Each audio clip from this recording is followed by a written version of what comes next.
manusia pada umumnya sekarang itu masih mengedepankan mengejar duniawi yang berlebihan. Manusia mencari harkat dan martabat, mempertahankan harkat dan martabat, berbeda dengan manusia mengejar derajat, pangkat, semat ya. Yang saya maksud mengejar harkat dan martabat dikesampingkan, lalu kecenderungan manusia itu mengejar derajat, pangkat, semat yang lalai kepada tujuan apa manusia itu berderajat. Manusia sekarang itu taunya hanya nyandang bagus, mangan enak, seneng-seneng. Tapi ulo salam mulya atur bagya wis muga nusantara. Hong wilahing jati nuhune ajat-ajate luhur nusantara tapi uluk salam mulia.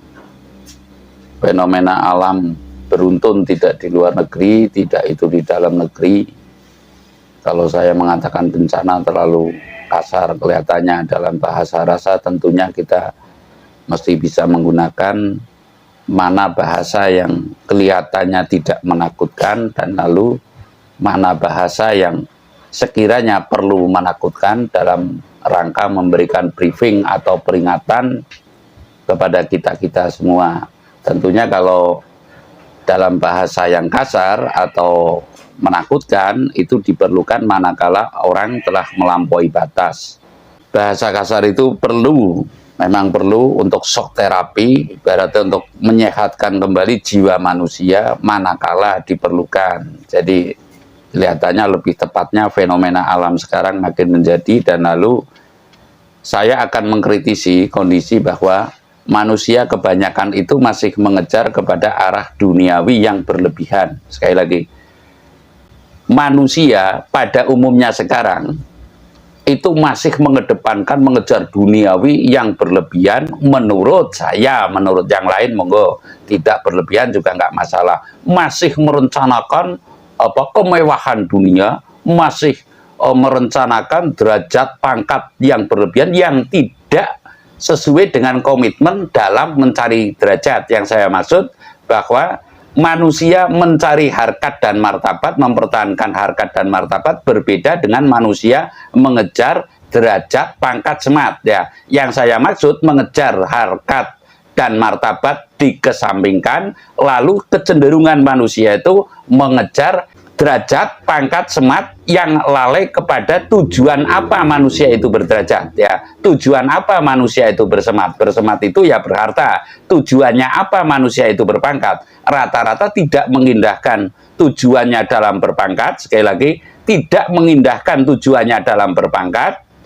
Tujuan awal adalah semestinya manusia memanusiakan manusia, lalu ini terlalaikan, umpamanya demikian. Lalu berderajat, semestinya manusia meluhurke sesama atau saling meluhurke derajatnya. Sekarang kalau sudah derajat, sopo siro, sopo ingsun, artinya mengkesampingkan manusia yang tidak berderajat atau rendah derajatnya. Shock terapi ini memang penting untuk membangkitkan jiwa agar saling peduli. Namun kecenderungan saya, bahasa saya adalah fenomena alam ini yang menggubah kondisi kejiwaan semestinya menuju ke arah yang lebih baik. Artinya Tuhan menurunkan fenomena-fenomena seperti ini, mengajak kepada kaumnya, mengajak kepada makhluknya, terutama manusia, untuk lebih menghayat namun terabaikan. Saya akan mengatakan, dan demi Tuhanku tidak usah dipercaya, tapi saya telah mengatakan ketika tahun 2003 saya itu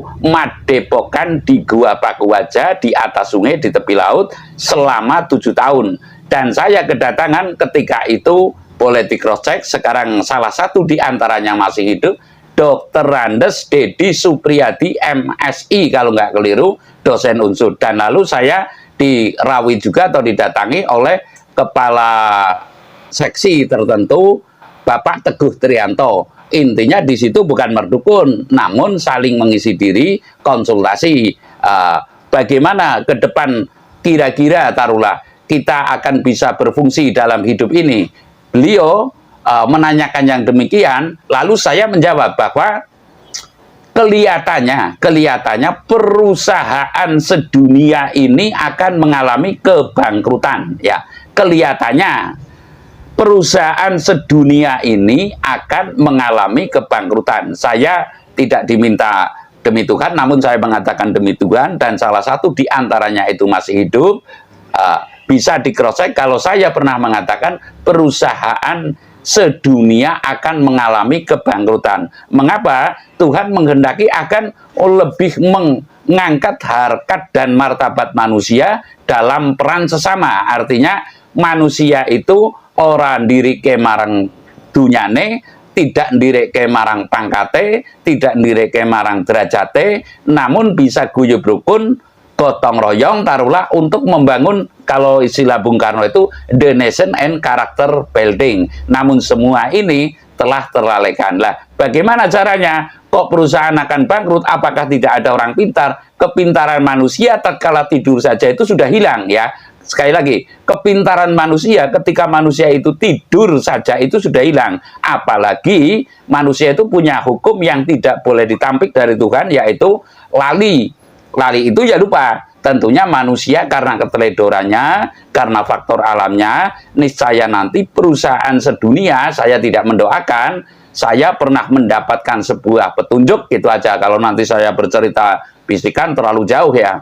Saya pernah mendapatkan petunjuk tahun 2023 dan beberapa orang masih ada yang hidup. Tentunya saya patut menyampaikan untuk kewaspadaan dalam arti keberhati-hatian, dan manakala terjadi pihak yang punya perusahaan ini sudah persiapan. Lah, ini motif saya menyampaikan bukan berarti saya menakut-nakuti, namun saya mengatakan agar setiap manusia itu yang memiliki perusahaan tentunya itu lebih berhati-hati, dan ada semacam briefing dari saya yang saya sampaikan, yang saya maksud, manakala mau menggunakan nanti tidak terkejut, tidak terkaget-kaget, loh, yang semula saya naiknya Alphard kok mengapa saya jadi naik Zebra umpamanya. Namun secara fungsi tentunya antara Zebra dan Alphard juga sama. Jadi ini saya mengatakan sekali lagi bahwa manusia dalam kondisi yang posisi seperti ini, semestinya atas kehendak alam, kehendak Tuhan Yang Maha Esa,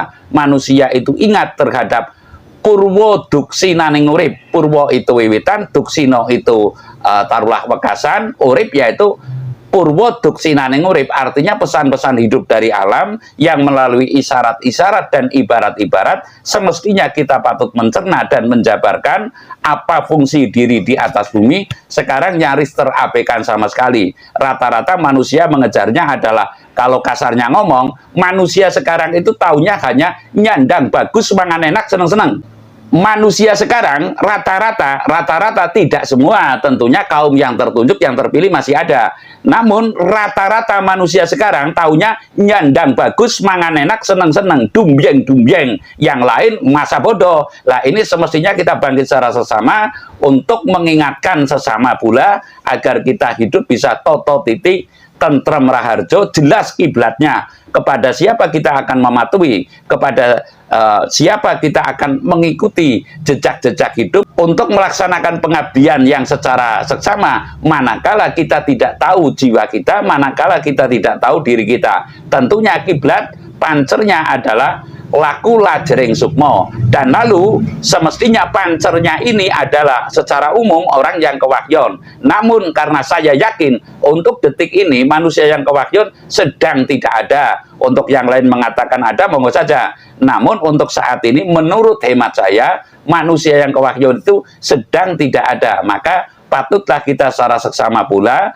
mengupayakan agar manusia yang kewahyon yang saya maksud kepemimpinan Nusantara ini bisa pulih kembali. Bukan, saya tidak akan mengikuti kepada ranah wahyu kenabian, saya tidak bidangnya, saya menyadari. Namun kepemimpinan Nusantara ini tentu selamanya wahyu itu akan bergulir, sehingga kita perlu mengupayakan agar kedununge manusia yang kewahyon untuk memimpin bangsa dan negara ini. Saya rasa demikian. Terima kasih.